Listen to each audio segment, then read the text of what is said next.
আমার নাম বিশ্বজিৎ মণ্ডল, নিমতা পাইকপাড়া 5 নম্বর ওয়ার্ডে থাকি, বেরিন সহনী ফার্স্ট লেন। আমার অ্যাড্রেস। কালকে রাত্রি 9টার সময়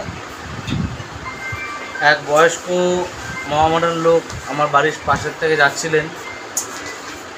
তো উনি আমাকে সালাম আলাইকুম বলে, আমি তার পরিবর্তে ওনাকে জয় শ্রীরাম বলি।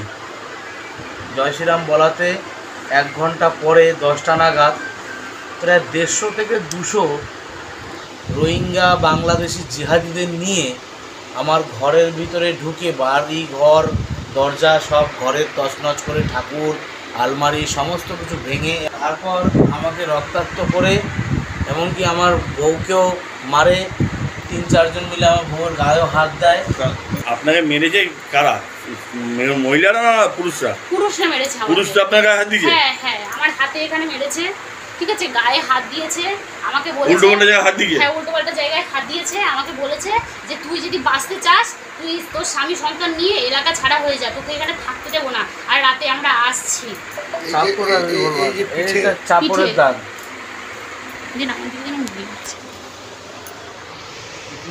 এই যে এভাবে মেরেছে, গোটা পিঠে চাপড় দিয়ে, মাথাতে। যেটা বাংলাদেশে ঘটনাটা ঘটলো কালকে, ঠিক সেম ঘটনা আমার বাড়িতে ঘটলো, পশ্চিমবাংলায় ঘটলো। সেটা বাংলাদেশটা আজকে আমার বাড়িতে উঠে আসলো। বলেছে এখানে এটাই বাংলাদেশ, এটাই বাংলাদেশ। হ্যাঁ আছে, নাম আছে। আমি একজনকে লক্ষ্য করেছি যে মেন নেতৃত্ব দিচ্ছিল। নাম কি? নাম হচ্ছে গিয়ে সিরাজ মণ্ডল। সিরাজ বাবার নাম জানেন? আব্দুল আজিজ রোডে থাকে। আব্দুল আজিজ রোডে থাকে, একটা জিপ, ভোট খোলা জিপ নিয়ে ঘোরে। আচ্ছা, সিরাজ মণ্ডল। আচ্ছা আচ্ছা আচ্ছা, দেখছে বললো দেখছি বা কিছু, আমাদের এফআইআর দিন। আচ্ছা, তো সেই সময়ের মধ্যে আপনারা কি আজকের মধ্যে এফআইআর দিচ্ছেন? হ্যাঁ, আমরা আজকের মধ্যে এফআইআর দিচ্ছি। আচ্ছা, পুলিশের কি কার্যকলাপ আপনারা কি সন্তুষ্ট? যে পুলিশ কি খুব সক্রিয় হয়ে যেটা সঠিক সেটা সঠিক বিচার করার কি মানসিকতা রাখছে? এখনো পর্যন্ত সক্রিয়ভাবে আমি খুব একটা দেখছি না, কিন্তু দেখা যাক। আমাদের কাছে তো কিছু নাম এসছে, এই নামটা আমরা এফআইআর দেওয়ার পরে কি অ্যাক্টিভিটিস পুলিশের আমরা দেখতে পাই। আমার নাম তো ভয়ঙ্কর অভিযোগ, মারাত্মক অভিযোগ। বন্ধুরা, এই ভিডিওটি সোশ্যাল মিডিয়াতে খুব ভাইরাল হয়েছে এবং অবভিয়াসলি ফরওয়ার্ড হতে হতে হতে হতে আমার কাছে এসেও পৌঁছেছে। এবং আমি এটা দেখলাম যেটা বিজেপির অফিসিয়াল এক্স হ্যান্ডেল পোস্ট রয়েছে বাংলার বিজেপির জন্য, সেখানেও এটি পোস্ট করা হয়েছে। তো এখন কথা হচ্ছে যে কারুর ধর্ম বিশ্বাসে যদি কেউ আঘাত করে, সে যেই হোক, এবং সেই জায়গায় একটি কথা বলার জন্য তাকেও কিছু একটা বলা হয়েছে, সেও কিছু একটা বলেছে, দুটোর কোনোটিই কিন্তু অফেন্সিভ ওয়ার্ড নয়। যে যার জায়গা থেকে ওয়েলকাম বার্তা যেটা বলা হয় সেটাই দিয়েছে। তো সেখানে যদি বাড়িতে ঢুকে 150-200 জন মিলে মারধর করে, এবং যেটুকুনি শুনলাম ভদ্রলোককে তো মারধর করেছে, কি গায়ে চিহ্ন সেগুলো দেখলেন, এবং তার স্ত্রীর গায়েও হাত দেওয়া হয়েছে, একজন নারীর গায়েও হাত দেওয়া হয়েছে, এবং যারা হাত দিয়েছেন তারা কিন্তু সকলেই পুরুষ। শুধু তাই নয়, ভদ্রলোকের 2 জন নাবালক শিশু রয়েছে, তাদেরকেও নাকি মারধর করা হয়। এবং সবথেকে মারাত্মক যেটা ভদ্রলোকের স্ত্রী অভিযোগ করলেন, যে বলা হয়েছে এটাই বাংলাদেশ, এটাই বাংলাদেশ, যদি প্রাণে বাঁচতে চাস সেখান থেকে বাড়িঘর ছেড়ে স্বামীকে নিয়ে চলে যা। মানে সত্যিই আমরা কোনো গণতান্ত্রিক দেশে বাস করছি? পশ্চিমবঙ্গেই রয়েছি তো, না এটা কোনো তালিবানি রাজ চলছে? এবং এই ধরনের সেন্সিটিভ খবর, যেটা ভদ্রলোক ভিডিওতে বললেন যে তিনি পুলিশের সঙ্গে প্রাথমিকভাবে যোগাযোগ করেছেন, সেরকম কোনো রেসপন্স পাননি। পুলিশ বলেছে এফআইআর দিন, আমরা দেখছি, এবং এফআইআর তারপর তিনি দেবেন। এখন যেটা প্রশ্ন হচ্ছে যে একজনের নামও তিনি বললেন, এবং সে কোথায় থাকে, তাকে আগে দেখেছে, চেনে, সেই জায়গা থেকে সেই জায়গাটাও তিনি বলে দিলেন। তো পুলিশের এখানে কোনো রকম কোনো ইনভলভমেন্ট থাকবে না? এইসব কেসে তো অতি সক্রিয়তা দেখানোর দরকার রয়েছে। কেননা যদি কারুর ধর্মবিশ্বাসে আঘাত লাগে, এবং সবথেকে বড় কথা এরকম বাড়িতে চড়াও হয়ে বাড়ির পরিবারের উপর কোনো আঘাত হয়, সেই জায়গা থেকে তো ইস্যুটা অনেক বড় বেড়ে যেতে পারে, আউট অফ কন্ট্রোল হয়ে যেতে পারে নাকি? এই পশ্চিমবঙ্গে দায়িনীর অনুপ্রেরণায় জয় শ্রীরাম বললে এই ট্রিটমেন্টটাই দেওয়া হবে, এবং পুলিশ নিশ্চুপ করে বসে থাকবে। এটাই হাল হকিকত হয়ে গেছে। অনুপ্রেরণা দায়িনীর রাজ্যে জয় শ্রীরাম বলাটা অপরাধ। বললে তিনি নিজে গাড়ি থেকে নেমে তেড়ে ছুটে যেতেন তো এতদিন। আর সেই জন্যই কেউ বলে ফেলেছে, বলে কি এই ট্রিটমেন্টটা দেওয়া হচ্ছে? প্রশ্নটা কিন্তু উঠে যাচ্ছে। কি মারাত্মক সিচুয়েশন একবার ভেবে দেখুন বন্ধুরা। নমস্কার, প্রিয় বন্ধু মিডিয়ায় আপনাদের স্বাগত এবং আপনারা দেখছেন প্রিয় বন্ধু বাংলা, সত্যের সন্ধানে সর্বদা আমি শুদ্ধশীল। বন্ধুরা, পুরো ভিডিওটা দেখছিলাম, মানে কিছু অংশ আমি সেন্সিটিভ পার্ট বলে কেটে বাদ দিয়ে দিয়েছি। সেখানে এই ভদ্রলোকের বাড়িতে যে পুজো অর্চনার জায়গা আছে সেইখানেও নাকি অত্যাচার হয়েছে। এবার কারুর এই রাজ্যে তো খোদ মুখ্যমন্ত্রী বলে থাকেন ধর্ম যার যার, উৎসব সবার। তো সেই জায়গা থেকে কারুর ধর্মাবেগে, ভাবাবেগে এইভাবে কোনোদিন আঘাত দেওয়া যায়? আর সেই কথা জানার পর পুলিশ বসে বসে আঙুল চুষছে। পুলিশ কোথায় আছে এখন? ওই আরজি করে তদন্তে কোন রিপোর্টগুলোকে কিভাবে গোলমাল করতে হবে সেই কাজে ব্যস্ত? নাকি কোন ইউটিউবার কি বলছে, কোন ইনফ্লুয়েন্সার কি বলছে, কোন রেডিও জকি কি বলছে তাদেরকে খুঁজে খুঁজে বার করো আর লালবাজারে তুলে নিয়ে গিয়ে থ্রেট করো, তাদের মুখটা বন্ধ করে দাও, কেননা যাদের চটিটা চাটে সেই চটিগুলো খুব রেগে গেছে, এবার তাদের পিঠে পড়বে। এটা যদি শাসক দলের কারোর কিছু হতো তখন তো দেখতাম যে ছুটে চলে যেত একদম টেবিলের তলায় লুকোতে।